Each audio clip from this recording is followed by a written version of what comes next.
Good evening, ladies and gentlemen, and welcome to this week's episode of Fake Accents Unite. I am joined, as always, by the ever-present Britisher. Good evening, sir. Good evening. Now, you've informed me that you'll be editing videos in the background. I hope that won't affect your performance. I can't edit videos in the background while other people are talking. Otherwise, I can't hear what's being said in the video. While you were eating before, so you had your mouth full and therefore couldn't speak, I just continued to edit video. So what I'm hearing is you're going to mute us midstream so you can edit in peace. Oh, well, that is an idea, yes. Nothing rude about that at all. I'm also joined this evening, as you can hear, by Sarah, daughter of Albion. Good evening. Good evening. And by based Liz. Good evening. Hello. Who we haven't heard from in a while. Have we, Liz? Like, you've had a very busy couple of months, but I'd like to join the panel in welcoming you back. Thank you. It's wonderful to be back. After your hiatus. And I'm sorry to have brushed over you there for a moment. Sarah, how's your day going? Are you doing well? Who? I said I'm sorry to have brushed over you there, Sarah. How was your day going? Are you doing I well? wasn't sure if this is Sarah or Sir, so I didn't actually. Sarah. Sire. Yes, very, very well. Very busy day, and it's snowing where I am. Oh, wow. The, This is something I've noticed with kind of great alacrity, is that it's snowing everywhere I am not. So is it raining? Is it just a rain cloud? It's been quite mild but wet in London. Oh, that's so Britain, isn't it? They mild but wet. Mild but wet. It's like racing in the snow. Well, you never know. You might get there. Well, I hope not, because it's a nightmare as is. And if the tube stops working, then I don't know. I don't think it affects the underground, does it? Well, London, like I have to use the DLR every day, and it just happens to affect all those services. Plus, all those old tunnels decide that they're going to miraculously grow sort of stalagmite style icicles. Yeah, they're always they seem to be just in a constant state of repair on the underground. Oh, yeah. I had this. The worst one of all has to be the Central Line in London, because it's packed like sardines all the time, and it just happens to like break down every other week. So you get stuck in there. I love it. And then it stops midway through the tunnel, and you're all baking to death, squished up next to each other. And then they're like, "We're sorry, train has broken on the line, and we're going to be here for the next 20 minutes." Is that the tunnel literally collapsing as we speak? I don't know. I think there's Liz on that side who's got background. I think he's doing some crafting or some such. Perhaps I had my mic muted. Actually, I was trying to. Oh, who's that then? It's not me. Or is it? It's definitely.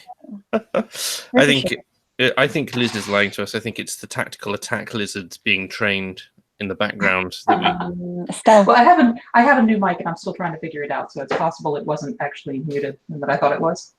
Yes. Well, we were getting flashes of your icon up on the screen. In any case, sorry about that. We have and now I'm echoing through Sarah's, so this is also going wonderfully. I have 50 sec from Dr. Martin Luther Pepe, who says, as in the customary fashion, we must do to Brussels what the Romans did to Carthage, although he spelled it Carthinge. Burn the EU to the ground, salt the earth, and make sure the Eurocrats can never return. So thank you for that, Martin Luther Luther Pepe. Whilst it burns. Sorry, Sarah?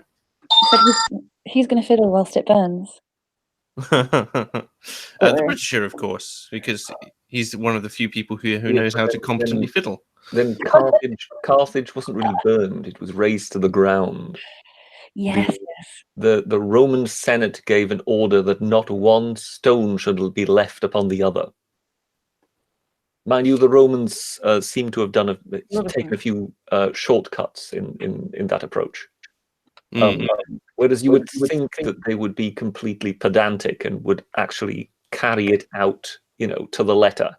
They did seem to have, in one particular area, kind of almost like tipped a part of a hill into a kind of lower area, and therefore sort of covered it. which allowed, therefore, the archaeologists to kind of dig up that particular area and actually find houses. Whereas had they actually taken the order verbatim, there would be nothing left. Thank you for educating us, British, I mean, as always. the Romans were famously pedantic in that regard. That is, if you go along Hadrian's Wall, every Roman mile they built a tower. Oh, wow. And there is actually one particular tower that is actually between two hills. Oh, I know what you mean. But because it's precisely at a mile, that's where whatever centurion was in charge built the tower. So the tower is completely pointless because it can be attacked from either side of it. From above, yeah. Yes. That's amazing. Like the breasts of Shiva. That's what I mean with the Roman mindset, was really, I will take the order exactly as it is given to me. So therefore, for them having cheated when it came to the destruction of their actual arch enemy is actually quite remarkable. Thank you. Like for the anecdote, Richard. I just love that the chat's like, "Oh no, someone mentioned the Romans." British, you could have a weekly instalment of like the Roman Hour, sort of Edward Gibbons type thing. Yes, I'm afraid I could go quite Edward Gibbons there. Yes, I apologise, but I would listen. Maybe keep it 45 minutes then. You mean to say I would have one listener? Yes. Lord Pterodax, previously, I cannot remember what his previous name was now, but he's donated £5 to us. It says, just had a chat with some Remainer friends about Brexit, and one of them started talking about abortion and then said he was all for eugenics. We're not going to cover abortion on this particular stream because it's just such a, I mean, it's a pretty horrendous, but I'd like to keep it relatively light-hearted. But it doesn't surprise me, Pterodax. It doesn't surprise me at all. Like it's been a lot of, it should be legal up till birth recently, particularly in the States. So it's weird. So it's going. Oh, has donated 1,000 Danish kroner, which is the first super chat I think I've ever had which has come up in red. Google tells me that's £117 in a single super chat. Whoa! Wow, that's so generous. Says, yeah, I will explain That's a strange interpretation of Danegeld, isn't it? Definitely lean on the keyboard and put a few extra zeros on there. I think I know exactly why he's done what he's done, and I will explain it in a second. As much as I very much appreciate, that's an amazing donation, thank you. And he says, suffering, wink, which will be explained. Also, burn Brussels and remove the Reich. Yes, I feel an avatar change coming on here. I feel an avatar change coming on. It won't come into effect until after this stream, unfortunately. But now I have to change my avatar to a meme picture from the Discord. If I find it, let me see if I can find it. If he can find it, yes, he just coincidentally can't. Oh yeah, what a shame. Trace the origins at the moment of truth. Let's find one of them. I'm sure if you can't find it, the Discord can. Where is it gone? Yeah. So it's on your desktop. It's not on my desktop. Let me share my screen. Present to everyone, and here it is. So this has to become like, without the mirror I can't find the original, but that's really horrible. I will find it. But that, I said I'd make it my profile for a month. So if I end up going on Unpopular Opinions this month and I have this particular avatar, you know why, and it's all thanks to one man and his krona. It's just they said the Vikings were cruel people. Oh dear. So there we go. Like there's obviously the option for like just what was that one underneath of the Britisher? Oh, that was from last week where he became Ace Britisher. I can't remember. I don't even know that this stuff goes on in Deep Lore. Oh, of course, this isn't Deep Lore. This is my server, but it's. Oh, I see. It's just some silly stuff. You don't. I'm just Yes, going to skip I down. believe I mentioned Ace Rimmer once, and therefore, obviously, Ace Britisher turned up. The memes were flying. Don't act like you didn't plan this from the beginning, you mastermind. Well, Oh my I mean, God. I wouldn't want to brag. You wouldn't, but you will. I mean, I'm actually I am the puppet master who pulls the strings of the entire internet. Of course, Particularly as we know social by- media. Nothing happens without my intending it to. You've Unlikely. been So we should blame forging. you for Patreon. Don't Falling just apart. take the hat off now, Britisher, and reveal to us your true identity, Susan Wojcicki, the CEO of YouTube. For those of you who don't get that one, so, Over my head. Dr. Martin Luther Pepe again says, "What Roman legion were you part of, Britisher?"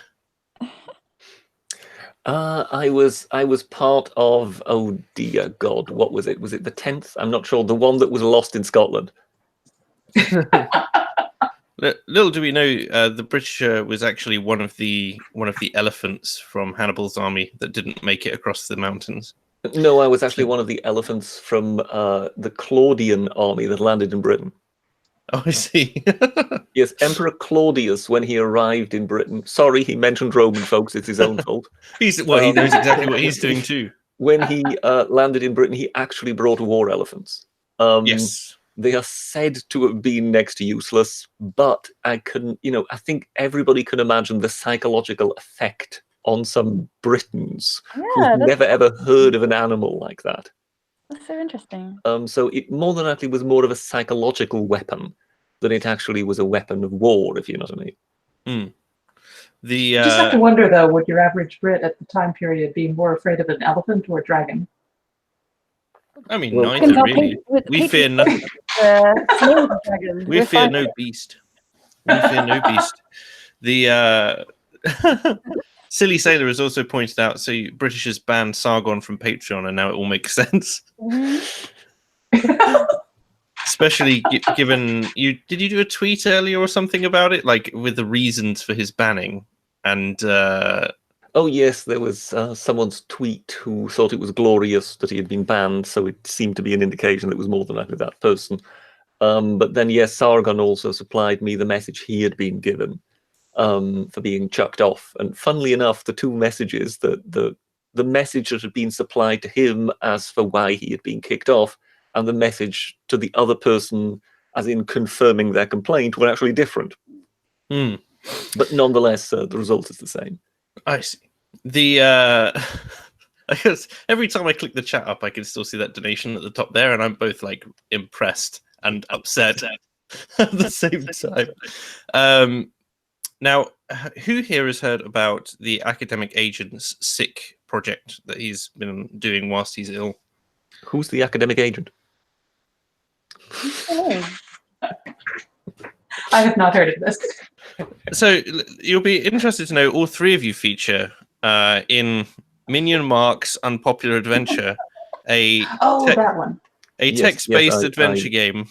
From what I gathered just from the screenshots I saw on Twitter, I seem to be the game's Hugh Hefner figure. I don't think so. Like Don't flatter yourself. That shot was not clear. I did stream it earlier today, although it's unlisted because I just don't want that on my channel. But I did stream it for those who were about 4:00 today. And it took about an hour and a half. Like, he packed a huge amount of content in there. And so, Base Liz, you are a gun-toting mountain dweller who, the second that you approach, starts shouting at you about like how I should be careful not to get my head blown off. The entire game is basically predicated on a one-note joke about how weak and pathetic I am. So it basically, every time it gets, it's like you at one point you have to move a beam of wood or something like that, and it's just like, you're too weak to take the wood. Perhaps you could pull it instead. And then it does the same thing with like a plank of wood that's smaller, and then it does the same thing with a splinter of wood. So it's just like this constant thing, and then the whole thing ends up being like this moral message that I should basically not judge myself by the standards of others. And it's like this wholesome message tucked into this thing where he's been insulting me for 90 straight minutes. So I was amused by that. But you do all feature, including you, Sarah, who apparently was Snapchatting with Sargon and V all night in one of the scenarios. Snapchatting. Snapchatting, Okay. yes. And it showed a copy of the Snapchat, and it was like Sargon with a V-shaped monkey in his pocket. I like that one. I like that one. So there's that one. And the Okay. Britisher is the main quest giver for the beginning of the game, where you basically have to collect tea.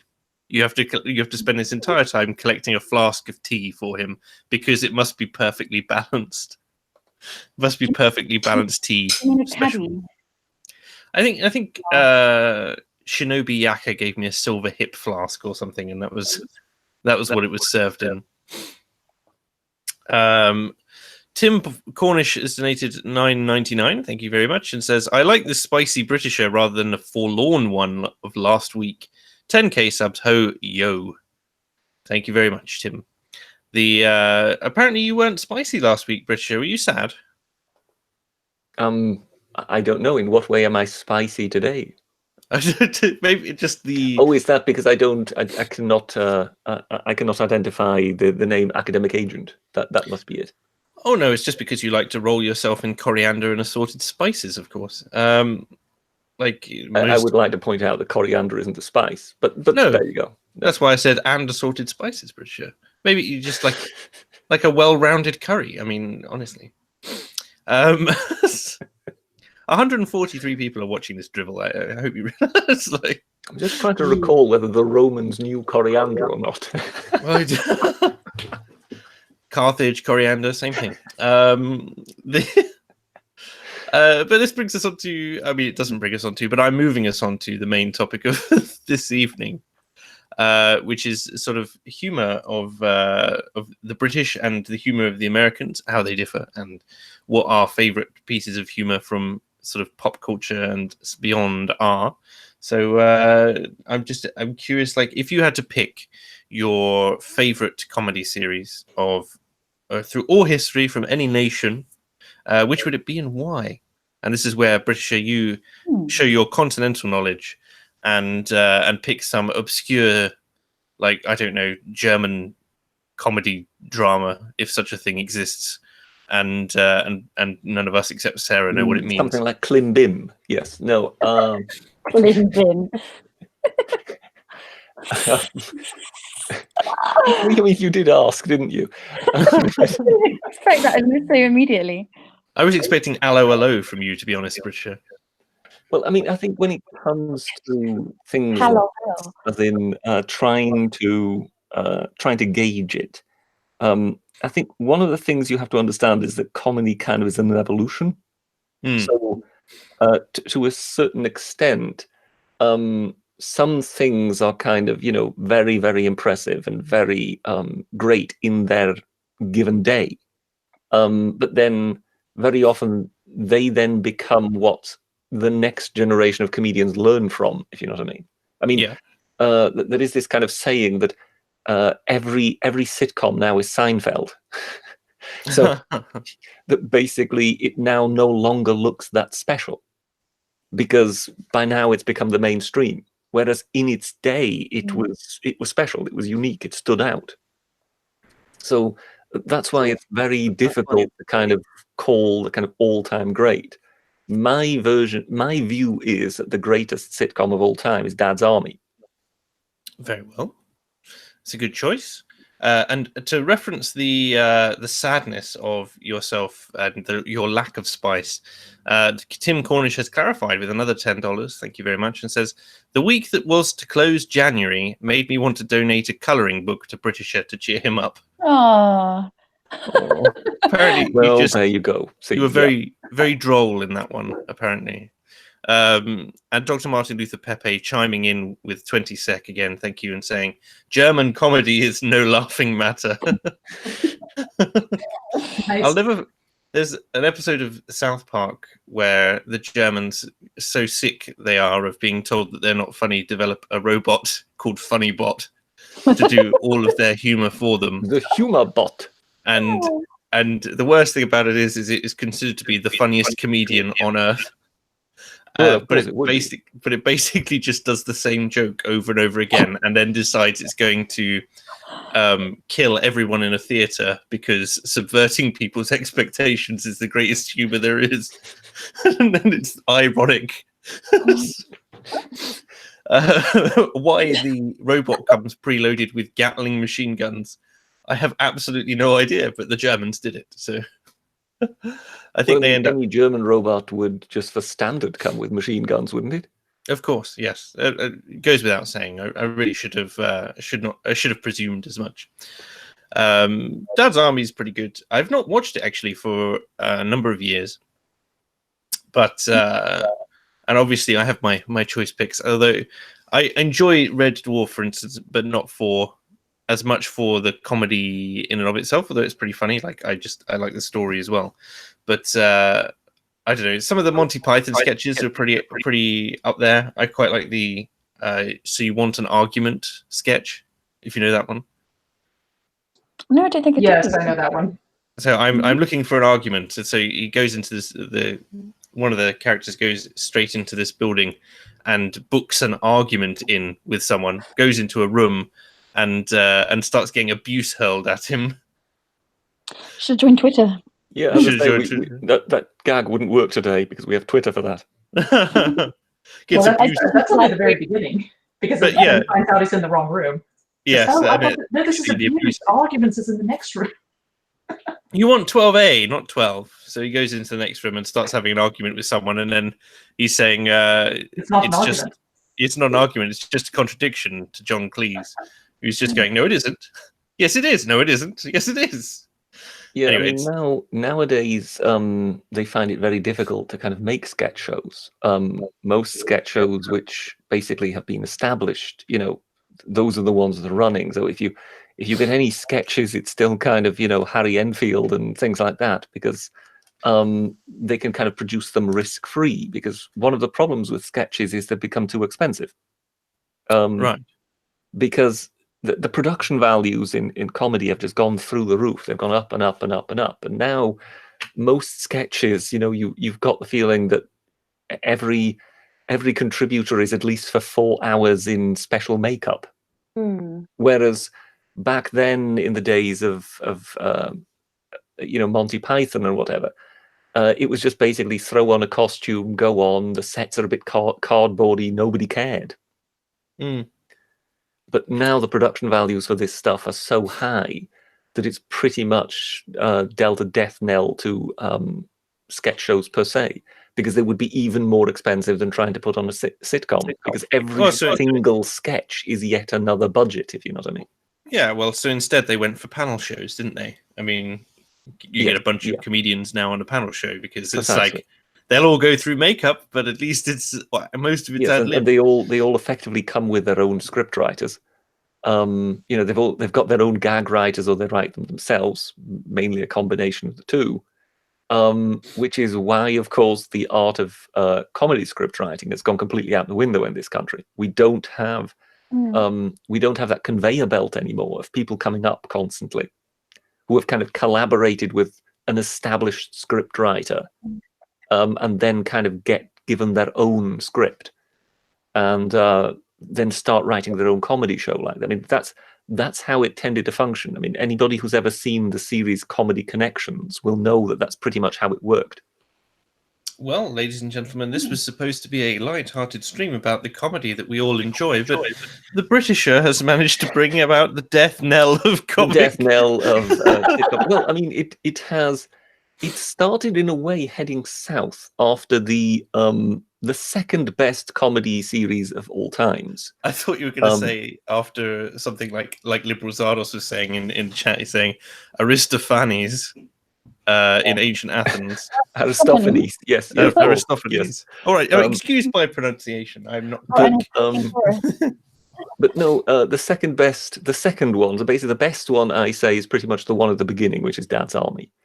The second best one I would say is pretty much the one at the end, the one that basically killed off most of the others, which was Frasier. See, I've never watched Frasier. Oh, you'd like it. It's quite funny. And that is, you can see in the comedy, not only did they have quite a few British writers in it, but you could see that they had pretty much taken apart all the previous comedy series. They kind of deconstructed them and sort of saw what had worked and then included it in their own output.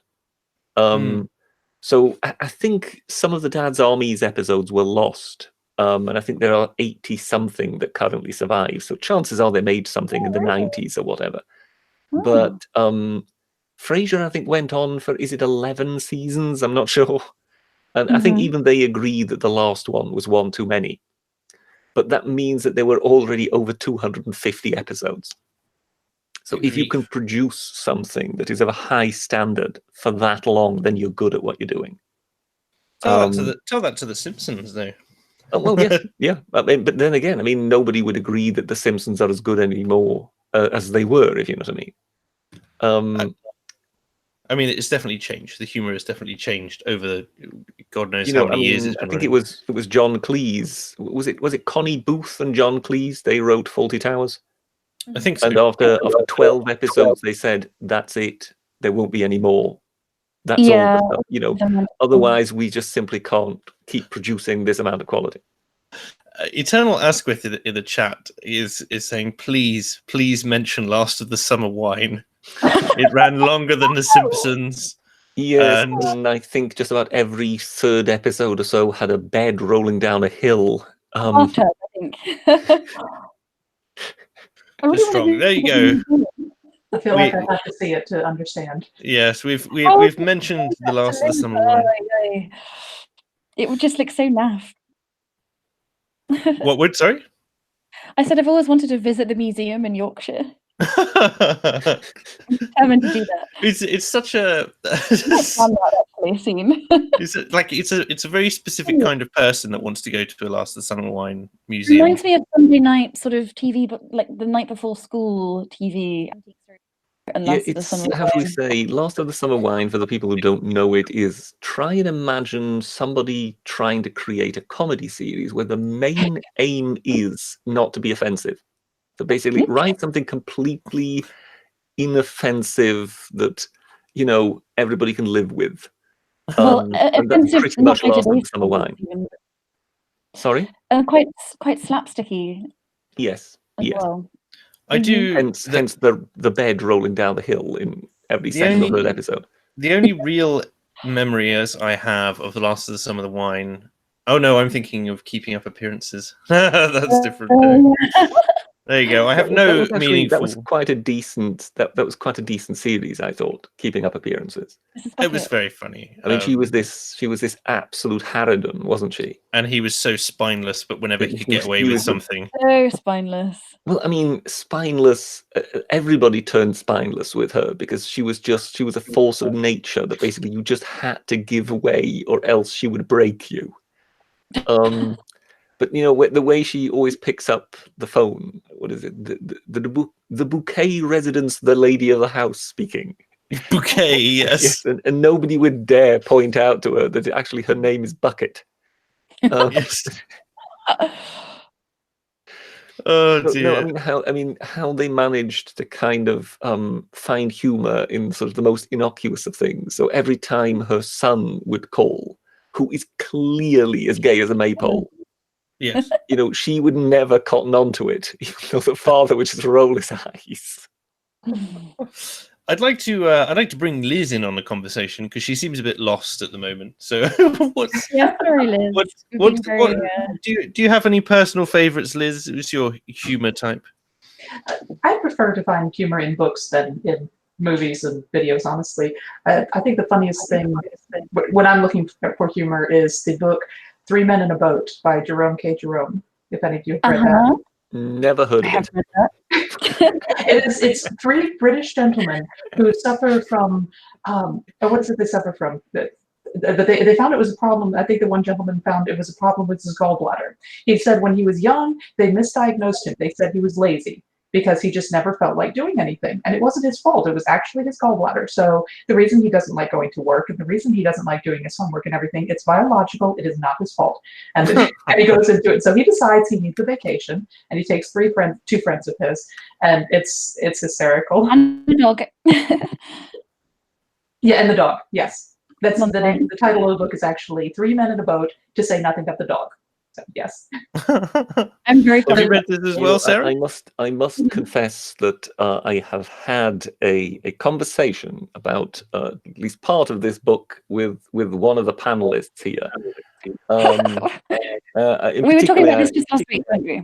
Yes, in particular, I was very curious about whether this actually preceded P.G. Wodehouse, which I was assured it did.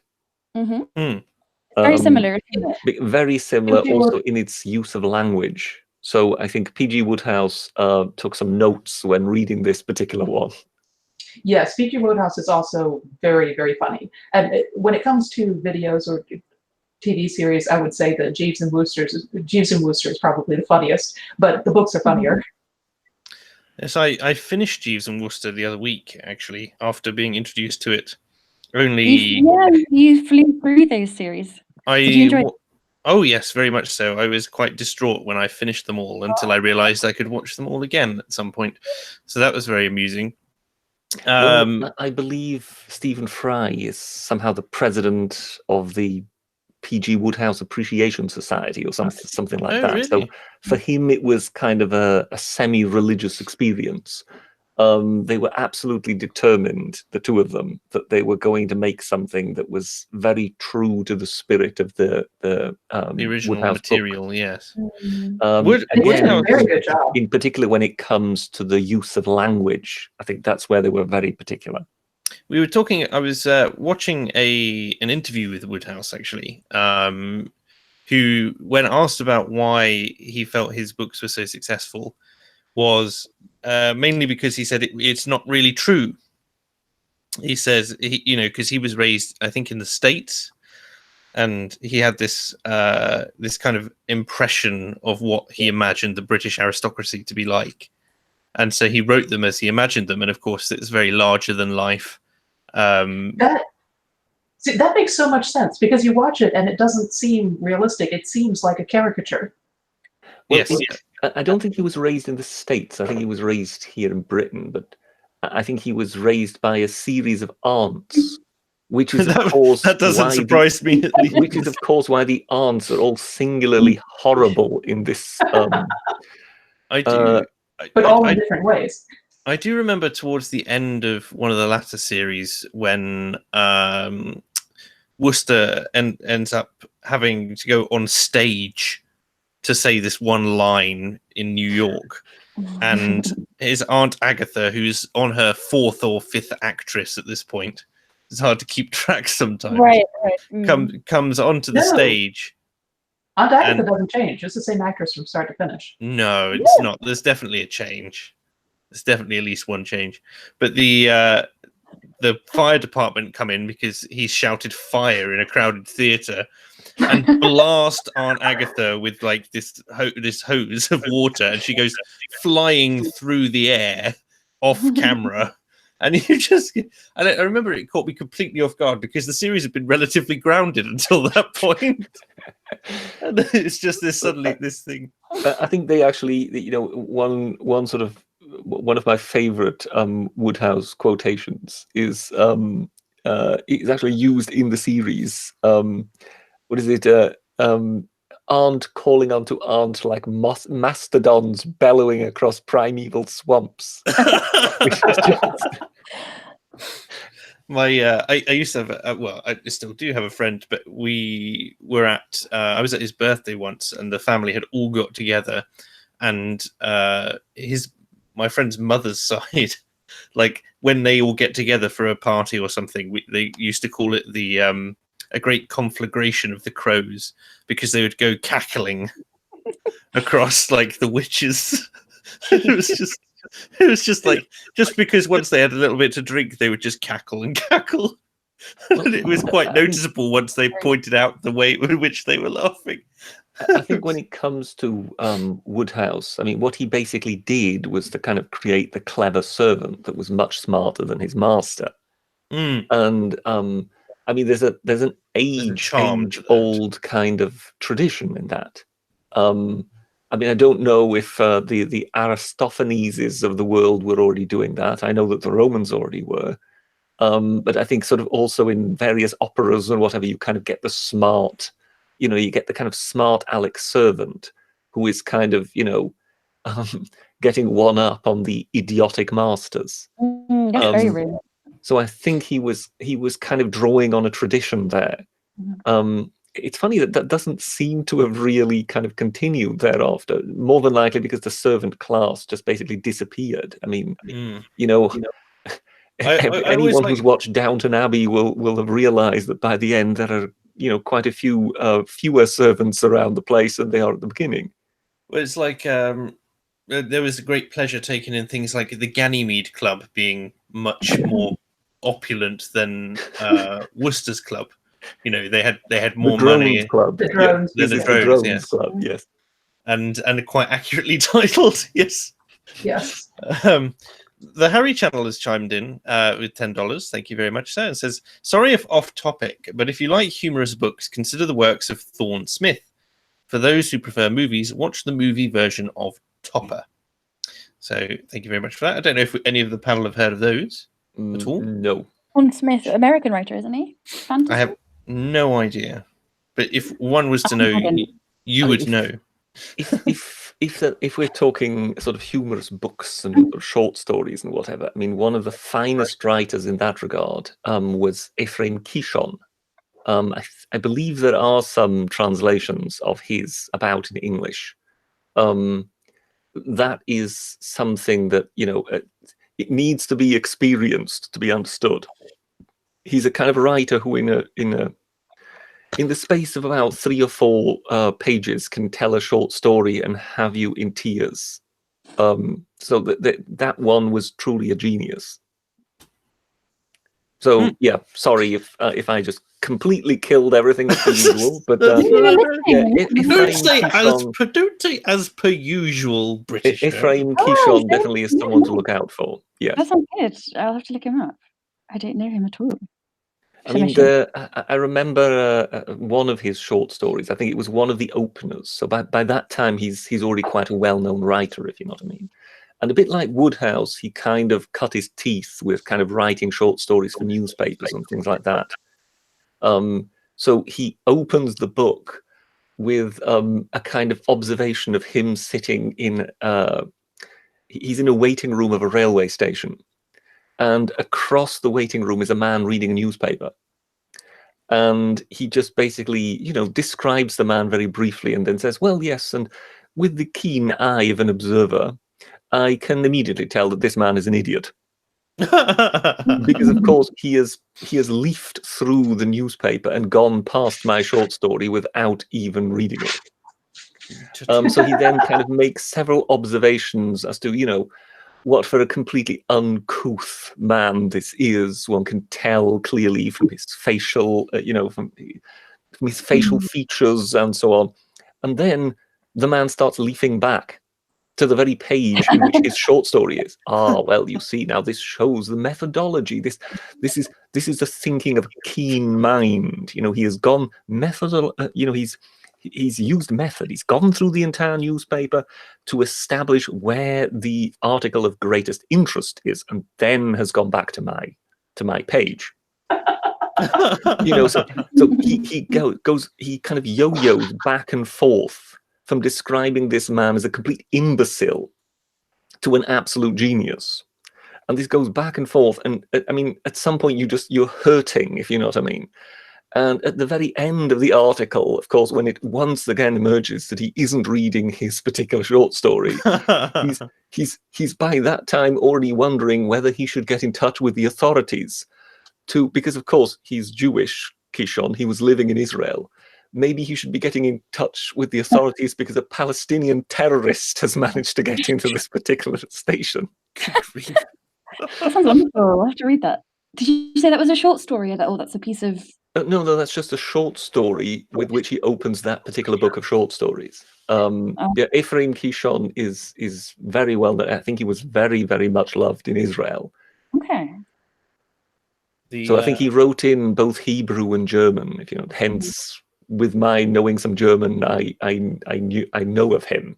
And no, I must say that I have rarely read anything that funny. We have to, of course, admit that the funniest thing ever put on a screen has to be Spaceballs.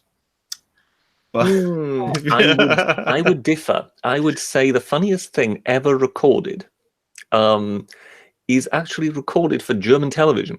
And it's slowly gaining a bit of an international following, but for many years it was only known in Germany. And it's actually a comedian called Freddie Frinton. And it's a short sketch called Dinner for One. Freddie Frinton, the Fritz? And for a long time, I think I'm quite sure it's on YouTube. It's as well, isn't it? And actually, for a long time, it was only one channel that showed it. I think it was always shown for around New Year's Eve. And slowly, other channels have started copying it. And now pretty much all German channels, I believe, from what I hear, run Freddie Frinton's Dinner for One. It's, how shall we say, he is the butler of this little old lady. And she's gone a bit crackers. She's that old by now. But every year she celebrates her birthday. And she expects her invited guests to be there. Except, of course, all her friends have long since died.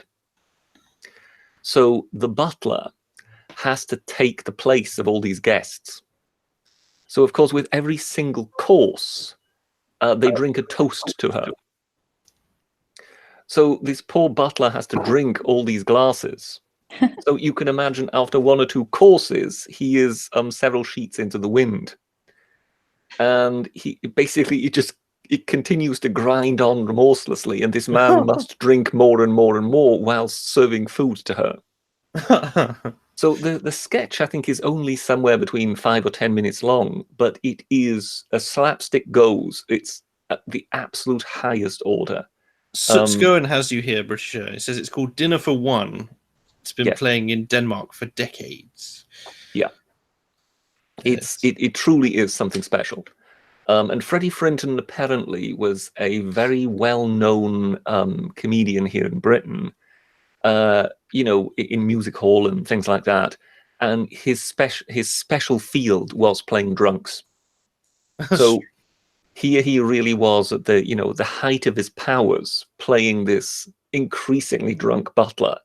And I think it's pretty much as if it's a matter of, intensity of humor in the shortest possible time, I would say Freddie Frinton's Dinner for One is just about the funniest thing ever put to screen. Well, thank you for that.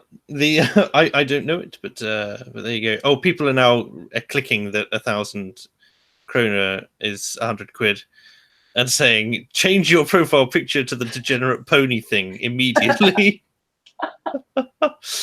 I don't know, like, what do people think of, like, generally about, like, Brooks films and things like Airplane and anything with Leslie Nielsen, The Naked Gun, or something like I don't know, Hot Shots Part 2, that sort of thing? I tend to find that they're very, very funny on a first viewing because it's pure shock value. Like it's utter shock value. But then afterwards, like on repeat viewings, it's less of a riot. Do you know what I mean? I think that's a good. I think that's a good definition of or distinction between American comedy and British comedy, because I was trying to think, why is it that I don't care for most American comedy? And I think it seems like most of it's funny the first time and that's it. Whereas so much of the classic British comedy you watch again and again and again, and it gets funnier as you watch it. Once you understand all the little in jokes. Yes. and you realize that you've missed things. I thought that was one of the great gems of a lot of older British comedy, was that you could miss a line, and then on a repeat viewing you would catch like some snide comment from a side character and realize what was going on. Unless I'm just being stupid and I just missed too much on the first viewing, but I thought that was pretty good. Like every time I watch Fawlty Towers, I pick something new up in it. Typically, Blackadder's the same. So I think it's Yes, Minister. Yes, That's- Minister is very good. Particularly if you know the history around a lot of Yes Minister is quite timeless, and I guess that's what separates it. Although obviously topical comedy tends to be more done in a live setting. It's interesting when you sometimes watch like a live at the Apollo kind of live stand-up, and it's about people who are no longer politically relevant, and that always amuses me. Whereas some of my favorite stand-up routines are completely timeless. Like Ross Noble's very good at it. He's very good at. I'm going to say he's a northern comedian. Yeah, I think he's Newcastle. Yes, Ross but he does this great sketch, like this show that I always show to people who ask me what my favorite comedy routine is, for instance. And he does this thing where he talks for 30 to 40 minutes about a mixture of topics, including having meat super glued to your face, and this one section where he's in the supermarket with his girlfriend, and he said, like, for about 12 months I was there, and I'd go, Fran, that's her name, Fran, do we need dog food? And she would have to reply, no, we don't have a dog. And that sort of thing. And then he's like, after 12 months she snapped and she got us a dog, and that sort of thing. But it's this great set of this great sketch of just absurdist comedy, which is timeless because it's not tied to kind of current events in the same way. And I think Yes Minister got around that quite well as well, because it got to the heart of bureaucracy and the absurdity of some of it without kind of going over the top on lambasting specific politicians of the time. Do you know what I mean? Well, it's something that even as an American, I was not very familiar with British politics. I know the names of the parties, but I don't know how it works. I don't know the inner workings of the cabinet or how the parliament works and all of that. I know it exists, but I don't know anything about it. So, but even me watching it, I learned a lot about it. But even knowing nothing or very little about British politics, I was able to relate enough just to the political humor, as you said, the bureaucracy, and the idea of the people who are there forever, they don't change with the elections, and the people coming in with the elections and realizing they can't really do anything. It was so funny and relatable, even not understanding that particular political system, if you know what I mean. I mean, when you sort of mention sort of absurdists and whatever, I think when it comes to Ross Noble, I would kind of more paint him in the same way as say like a Eddie Izzard, someone who's kind of surrealist. Yeah, sure. I mean, Eddie Izzard, perhaps one of the greatest ones he did was the Death Star canteen. Oh yes, that was phenomenal. Where basically, I mean, surely all these people who worked in the Death Star must have had a canteen. They must have gone eaten somewhere. Yes, and you wonder how many of them knew Darth Vader and the struggles canteen, and he's told to take a tray. Yes, and the struggles of attempting to get an arrabbiata, I think it is. He's trying to get tomato arrabbiata. I'm sorry, the only thing I can think is how would Darth Vader eat? Well, it's just beautiful where he's basically told, you'll have to take a tray. And he goes, a tray? You do know who I am. I am Darth Vader, It's like, I am your boss. You're Mr. Stevens. Of course, there is the other one where he's kind of sending up colonialism, where kind of, he describes how the British or whatever land somewhere in India, stick a flag in the beach and sort of say, we claim this for the king. And the locals are kind of standing there going, but we're already here. But do you have a flag? Nice.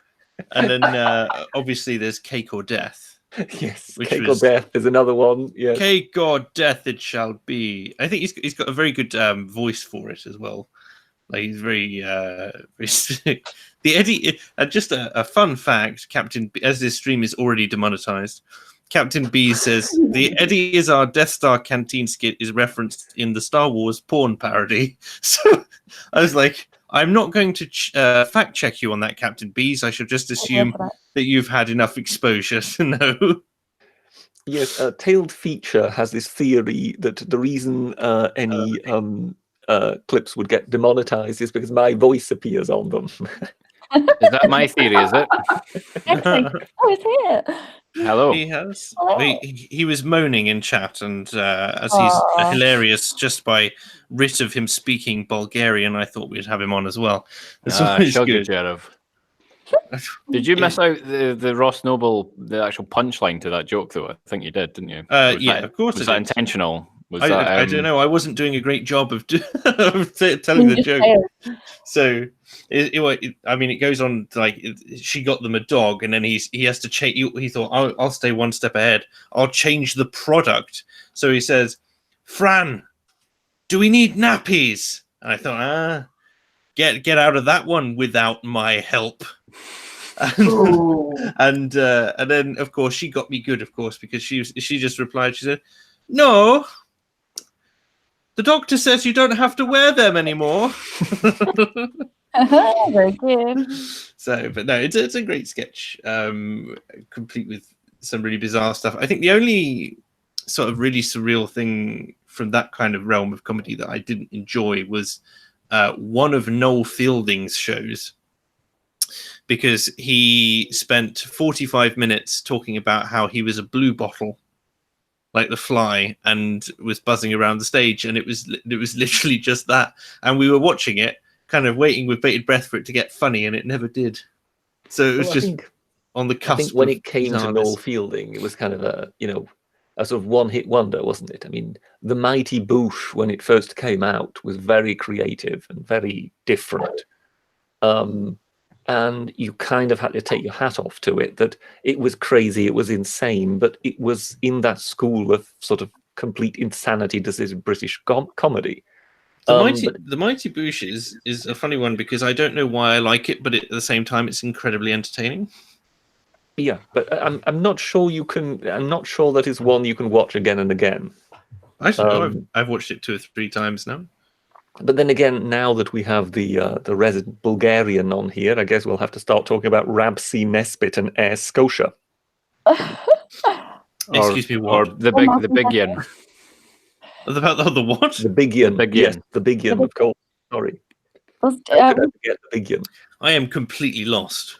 Billy Connolly is the big yin. Oh, right, I see. Billy Connolly, of course, actually started out as a folk singer playing the banjo. No. And then in between numbers, he would kind of tell jokes. And then more people came for the jokes than the banjo. Sooner or later, the joke pieces would just be getting longer and longer and longer, and the banjo pieces would be getting shorter and shorter, and eventually it ended up as a comedy routine with occasional banjo music. Yeah, he was a double act with Jerry Rafferty, the guy who did Baker Street, the guy who was in Steelers Wheel. Sorry, there's my musician side coming out there. Rather than my comedic side. I'm trying to think what he was in a film, The Man Who Sued God. Yeah, that's right. He was. Which was a big disappointment. I felt. Yeah, well, it was amusing because I had not been exposed to Billy Connolly before I'd seen that film. Was he successful? Sorry? Was it a successful prosecution, or? I can't remember. I think he gives up in the end. I can't even remember. I think he decides that he. Even if he could sue God, he shouldn't. Controversial and inoffensive, I think, But the idea that somebody has, in order to give you an idea of the plot behind it, he is a fisherman, and his fishing boat is destroyed by, I think, lightning or something like that. And then when he tries to claim it on the insurance, he is told that he isn't covered for that. This is an act of God. Oh. So then he decides, well, hang on a moment. If it's an act of God, then God's legal representatives on earth are the church. Oh, that sounds So quite he clever. decides to sue them, as in he is suing God, because it is God's act that has destroyed his boat. Mm. So, of course, that then brings out all sorts of comedic twists, because, you know, the church is kind of consulting with its lawyers, as in, how on earth do we defend ourselves against this? I mean, do we actually admit that we're not representing God, or what do we do? Yeah. So in that regard, it had a huge amount of comedy potential, Yeah, that sounds and it pretty pretty much used none of it. And Oh. that's why I felt it was such a disappointment, because the idea, I think, is pure genius. I thought it Yeah. was a pretty satisfying film. I mean, I don't share the Britishers' frosty disposition, but there you go. I thought it was a pretty forgettable film, to be honest. Yeah, I mean, I remembered seeing him in it, but That's about an as much as I enjoyable can remember as well. I can't actually remember what happens in it at all. Dr. Martin Luther Pepe has donated another 20 SEK. Thank you very much. It says, wasn't much of India bought by private companies? It wasn't so much bought as conquered. Yes.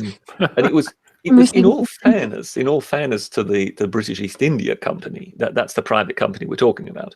In all fairness to them, they didn't really set out to conquer it.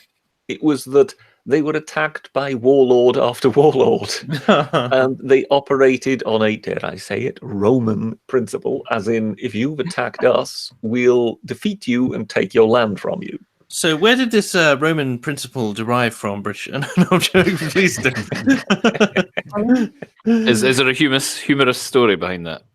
Not really. It's just that Is it? Can you do it in the style of Frankie Howard and Up Pompeii? What? What? Well, yes. That's it. I completely at a loss. You said you would be funny on here, Tails. It's not my fault that you just don't get the comedic references. I bet the British did.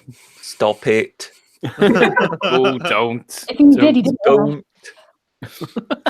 People Don't. No, Frankie Howard. He was the famous slave Lurkio in the series Up Pompeii. They also made a film, and he basically in every series, in every episode, he would begin with the prologue. And you can just about imagine he was standing there for about 10 minutes trying to finish the prologue, constantly being interrupted or going off on a tangent. Lots of innuendos. Very, very much innuendo, yes.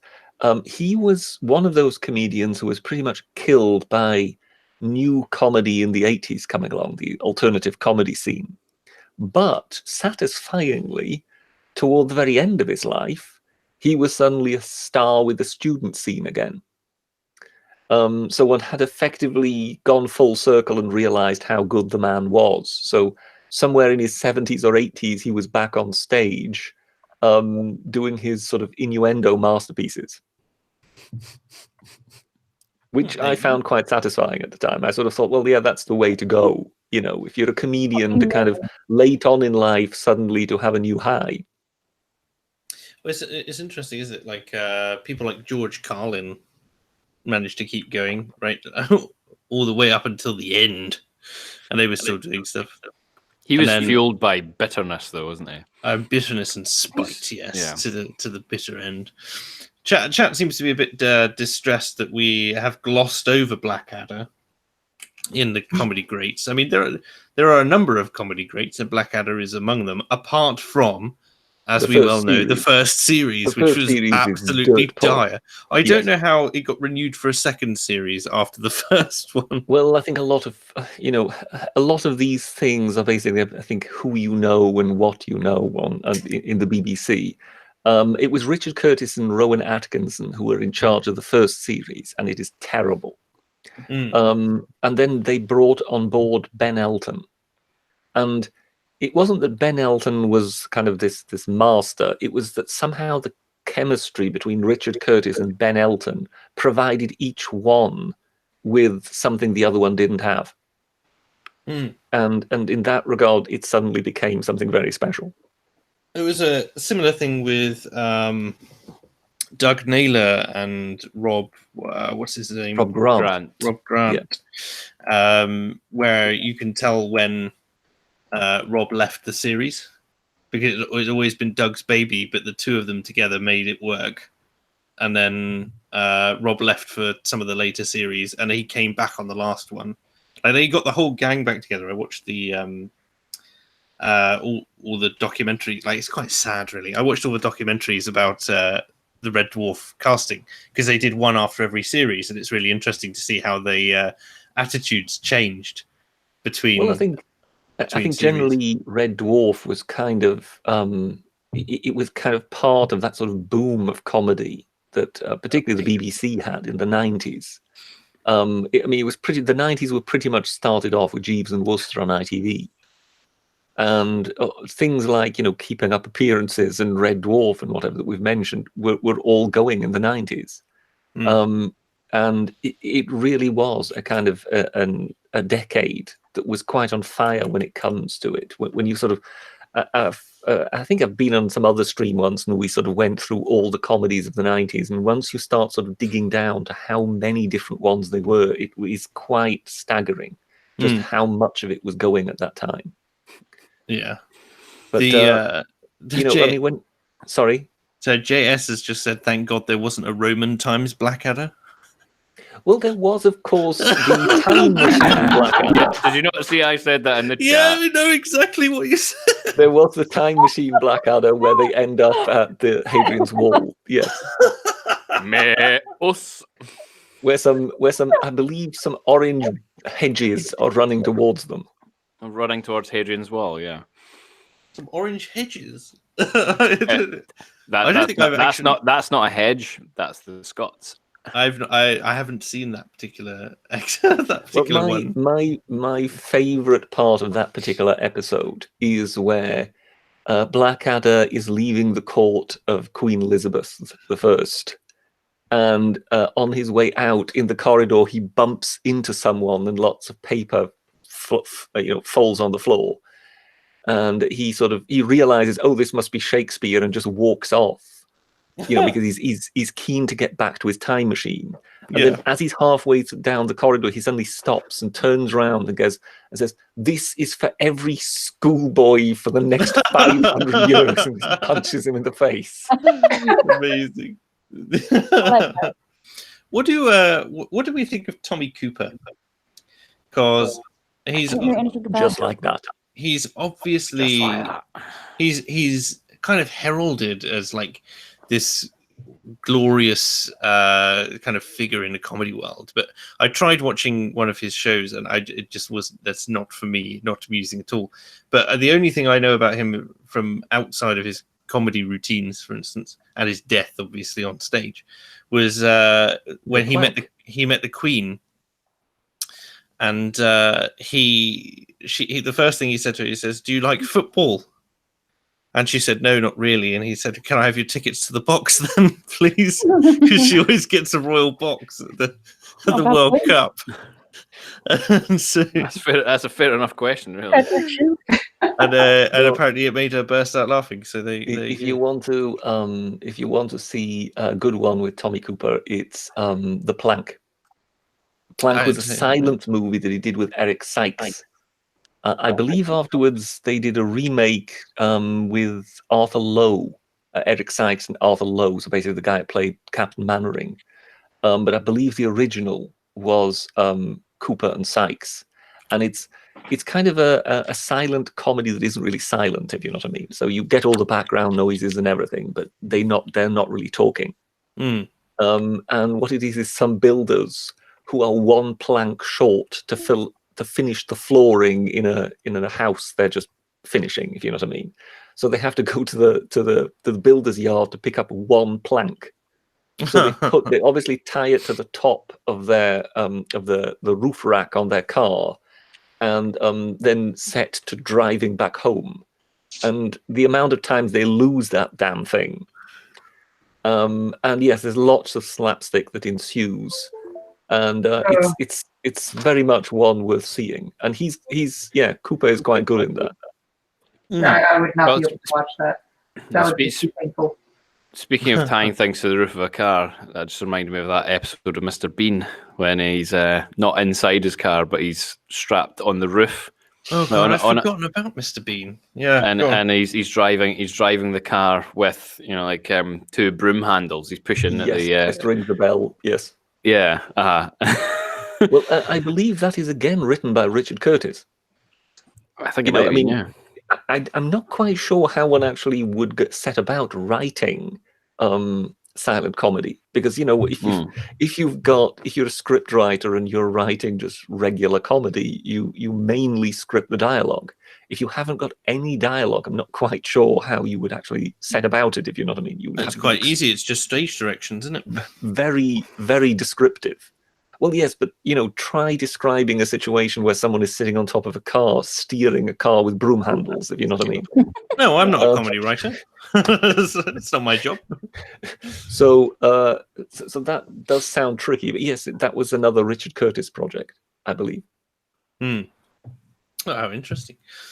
I like the humor of Groucho Marx. Yes, very much so. I'm a big fan of. I don't know British. I dread to ask this question, but have you seen the TV shows that he did in his later life? Oh, well, these quizzes where they have to. There was What's My Line was one of them. Yeah, that's the sort of thing I'm talking about. Yes, yeah, I wasn't meaning were you watching it at the time necessarily, but they are on YouTube, so yes, I am familiar with them on YouTube. Yes. Yeah. Well, I believe the poor man was kind of reduced to doing that sort of thing, because of course his heyday would have been sort of in the 1930s and whatever. Yeah. And he went through about 3 divorces, so yes, that didn't help. But he was also wiped out in the stock exchange crash. Oh right, yeah. I just love the kind of the things that he says that they're basically like building you up. They sort of there's like a positive thing about something, but then just completely decimates you with the next line. So the classic, from the moment I picked up your book until I laid it down, I was convulsed with laughter. Someday I intend reading it. I absolutely love that kind of joke. I wouldn't want to be, I'm paraphrasing here, but what is it? I wouldn't want to be a member of a club that would accept me as a member. Yeah. Or marriage is a wonderful institution, but who wants to live in an institution? Yep. I mean, of course, the most famous thing, funnily enough, that Groucho Marx was involved in, the one he's immortal for, wasn't actually one of these smart alecky comments. It's the mirror scene in one of the Marx Brothers. I think it was it Duck Soup, was it? It could be Duck Soup, yes. And that one is actually pure slapstick. It's purely visual. Yeah. And therefore it's so unusual for him, because everything with him was verbal comedy. Mm-hmm. Well, I mean, other than sort of the way that he walked and all that kind of yes, stuff. But do you understand what I mean? He was very much kind of the smart aleck. That was kind of his forte. Yeah. And I think, what is it, sort of comedy type wise? I might have mentioned this once before on some other episode. There is this wonderful book that was once written. I think it's something like the eight comedy characters or something like that. It's become a bit of a Bible for comedy writers these days. But it was actually written by an acting coach. And the reason he wrote it was because he was trying to get his pupils to understand what the nature was of the characters that they were actually having to play when they went to auditions. So he kind of tried to set out the kind of very basic comedy types of, the personalities, so to speak. So you've got the lovable loser and so on that you kind of recognize in Del Boy Trotter, this time next year, Rodney, we're going to be millionaires. The lovable loser who will always try but never gets there. But one of the comedy characters is the bitch, slash bastard, and it's not to sort of signify that it's a bad person. The bastard is the person who gets to speak truth to power. Yeah. And in that way, Groucho Marx was one of those people. His comedy character had license to basically just talk straight to the person who actually was in a position of power, and everybody would find it funny. Like the court jester type thing. Oh, In a the way. Jordan Peterson reference there. I mean, Shakespeare, but Yes, in a way, the court jester is in that category of being the bastard. Yeah. Because he He's is the only one who can tell the king the truth. yes, and who can unvarnished. be quite harsh and can be quite snide, but who will get away with it because he's got license to do so. Yes. oh, I didn't know that Jordan Peterson clip. You have to show me that. No, he talks about the court jester quite frequently, yes. Oh. JS has donated £2 and says 4 candles. 4 candles. 4 candles. And that side of things. Thank you for That's that. a classic. O's. O's. More repose. O's. O's. Yeah. Yeah, that sure. again, that is one of the finest sketches ever made. Yes, there's no doubt about it. Another one of my favourite Groucho Marx quotes. I never forget a face, but in your case, I'll be glad to make an exception. And, Nice. But then again, of course, it must be pointed out that that again is Jewish humour. The Jews in America are the ones that more than likely provided most to what is generally regarded as the tradition of American humour. If you from Sid Caesar, Groucho Marx, even Jerry Lewis, they're all from Jewish backgrounds. Mhm. And Mel Brooks, that we mentioned earlier, again is Jewish. Mm. It's funny she got her looks from her father. He's a plastic surgeon. Silly, I like. Sorry, go ahead. Yeah, good. Silly Sailor says dead parrot for £2. Yes, Yes, That's always a Classic, good one. Funny. an ex-parrot. Eggs parrot, yes. It's bleeding demised. Yeah, because I think we were talking about the 4 Yorkshiremen sketch the other day, weren't we? Not so obvious, and you weren't entirely sure if you knew it or not. Mm. So please tell me you are now at least familiar with the 4 Yorkshiremen. Oh dear God! I need Because to. we were intending to do a kind of pastiche of that. Basically, someone from Scotland, someone from England, trying to outdo each other in terms of how authoritarian the country had got. I will speak to you once we're off air because I have an idea as we British speak. has another. We've been barraged by collaboration That sounds option, awesome. I want to hear it, definitely. which should be good. But yes, So later, if ladies and gentlemen, if you see some kind of sketch come about online, and it reminds you of this, you know where it came about. Now, in terms of some American comedy, one of my patrons has a channel called Deplorable TV, and they created this mock Super Bowl ad about how President Trump is going to announce the Great Border Moat instead of the Great Border Wall. So Awesome. I'm going to play it for you. I just want to get your reaction, just for amusement's sake. Present to everybody. That's that one. Hide that. And audio.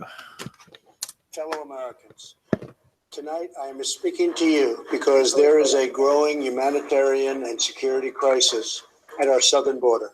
In all honesty, a border wall or steel slats won't work. But great bodies of water will separate us from the horrible Mexican rapists. In the 2018 Trump Great Border Moat. Start with the most aggressive penis fish. Incredible man-eating alligators. And unbelievable genetically modified moose cock rape dolphin. As well as flying migrant eating sharkfish. So incredible. I swore to protect our country, and that is what I will always do. So help me God. Thank you and good night. That's amazing. You did that. So that's Halsey and his news network. He that. streaming his channel. That's brilliant. Very That's, well done. that was very good. Yes, Deplorable TV. So check them out if that was amusing to you. Oh, you took it. Very seamlessly done. There we go. I think it was just like the world's most aggressive penis fish are coming forward for the Mexican rapists. I mean, it's clearly like tongue in cheek, but it's funny anyway. Oh, of course. It's the sort of thing you would could imagine going on at the Super Bowl, like just in one of the breaks that going off on one of the screens. I wish they'd played that.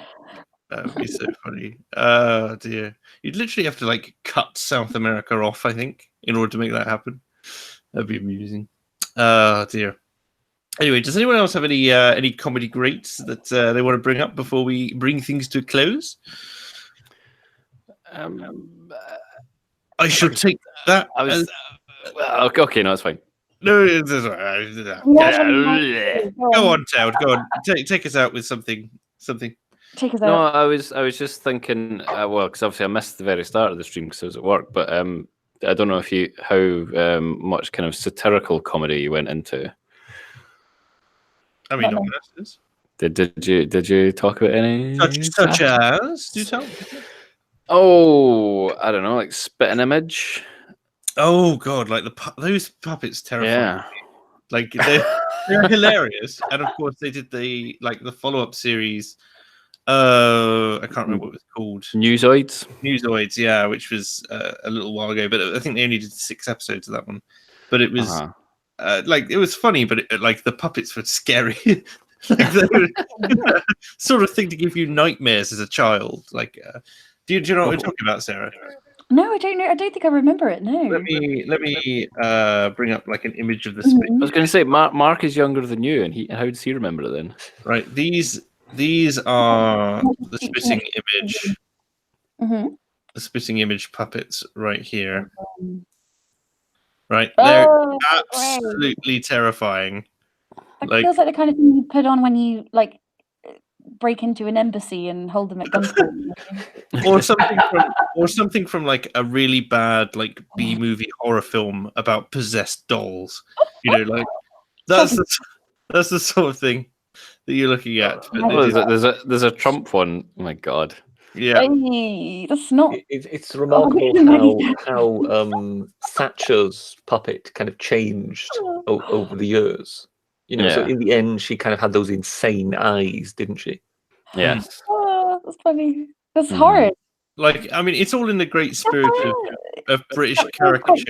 If I'm not mistaken, when we were talking about Red Dwarf, the guy who plays Rimmer, he was actually one of the voice actors for Spitting Image. He's done a lot. He was effectively what you might consider the star power of a lot of comedy, and he'd been doing. He does actually do there's a load of unfilmed Red Dwarf episodes, and he mimics all the voices, and he does the audiobook versions of them, and he reads the stage directions and everything. But he's very good. It's all very. It's perhaps also worth pointing out that Ian Hislop was one of the writers of Spitting Image. Mm-hmm. And you had Rory Bremner and Alistair McGowan as well. Voice artists they needed to be able to kind of imitate those folks. Yeah, I don't know if Jan Ravens was on wouldn't know. Spin Image, but when it comes to further satire, are any of you familiar with Sir George Parr? No, do tell. Well, Rory Bremner, his show, beginning was kind of Rory Bremner, and then it became Bremner, Bird and Fortune. Yeah.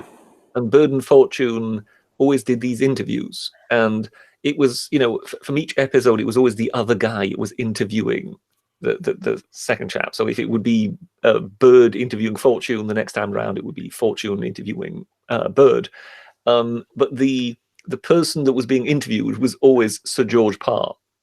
Okay. Yeah, regardless of what the position Precisely. was. So they would at one moment he would be kind of the head of the NHS and would be kind of giving an interview, trying to kind of explain away his utter and total incompetence. Then he could be the head of a quango or something like that. I'm sure he was an admiral at one point as well. Yes, precisely. Yes, at one point he was an admiral, and he was asked, about the expenditure, and we're getting these aircraft carriers. Yes, what are we going to do with those aircraft carriers? Well, we don't quite know yet because at present we don't have any aircraft. But we have the capacity to carry them. We have the capacity to carry them. Yes. We have enough room at the below deck for 7 Olympic swimming pools. Well, yes. What's the use of that? Well, I mean, in the case of the Olympics, and so we haven't. So we've ordered these F-35 jets from the Americans, but they're running somewhat late. But not to worry, because if the F-35s don't arrive, we could always use our old Harrier jump jets, which were designed in the 1960s. And it's so those interviews with Sir George Parr are definitely worth seeing. And yes, it was kind of a running gag that it was always the same name, irrespective of what the subject would actually be. And those interviews, they were pretty much the highlight of the Rory Bremner show. So even though at first he was clearly the star, eventually the Burden Fortune interviews tended to actually kind of steal the limelight, so to speak. Well, yeah, because it started off with Rory Bremner doing some sort of stand-up routine with impressions, obviously satirical stuff that was going on that week, and then it would cut to Bird and Fortune doing their bits. I always preferred those bits as well. Did you ever watch Absolute Power? Yes, that was basically what they went on to do then, didn't it? Wasn't it? Where they ran a PR company. It was John Bird and Stephen Fry, wasn't it? Mostly? Oh, yes, sorry. Yes, you're right. Yeah, I don't know if John Fortune was involved in writing it. But that's something that I watched at the time and probably went above my head a little bit because I was, how old was I then? 15, 16 or something like that. So I need to watch that again. Right. Well, I think I'm going to have to bring things to a close there, ladies and gents. But thank you very much for joining me. Thank you very much to the audience for turning up and watching and contributing. And thank you for all the super chat donations, which have reached record numbers tonight. And I'm very appreciative. So I appreciate that. So we're going to look forward to the avatar. Oh, yes. I'm going to. Have you just got paid £100 to put that as your avatar for a month? I know, I'm good at capitalism. Easiest money that's ever been made. On a stream, yes. You're a big sellout. Oh, on a stream, yeah, sorry. So I'd like to thank Base Liz. Thank you very much for being here. Thank you for having me. Thank you very much for being here, Sarah. Thank you for having me. Thank you for spending a little of your time with us, Tailed Feature. Thank you for eventually inviting me. And thank you to Britisher for turning up as always. Also, just one more thing I've just thought about the Romans. I've done the sign-off, and we are going offline now, and I will smother you to death if you mention the Romans ever again. I mean, that's not a threat. YouTube, please love me. Good night.